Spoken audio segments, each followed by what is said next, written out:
this week's Parsha Devarim. Remember, Moses is going through the history of the Jewish people up until this point. He recounts the issue of the spies. Well, it's usually terms of spies. I call them scouts. But that's a whole separate issue.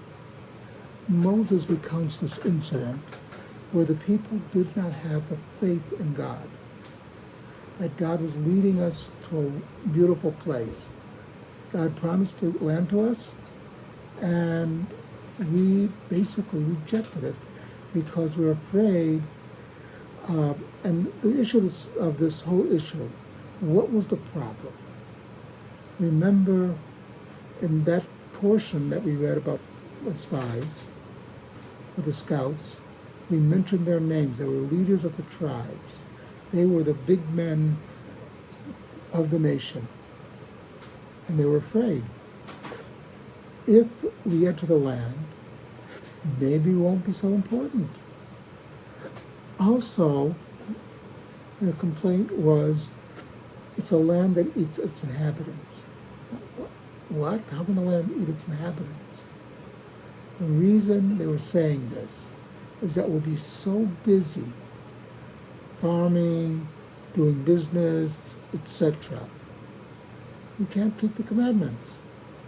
And the mistake was, it was to be able to live a normal life, to be a farmer, to be a businessman, to raise a family, and all these other things.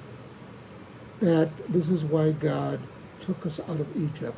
And we should do these things in a Torah way, ethical, moral, and spiritual.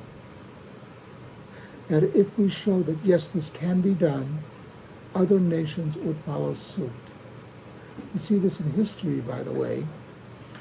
When John Adams was asked about the U.S. Constitution, he said it would only work with a religious population. No other population would be able to work with it. What did he mean? What did he mean? That the purpose of the Torah meant that the U.S. is founded on laws, the laws that derive from heaven. And therefore, only a religious population would suffice. Only a religious population would never allow murder to be legal. Only a religious population would never allow stealing to be legal. You have to have that strong undercurrent of good religious population in order for the secular law to operate.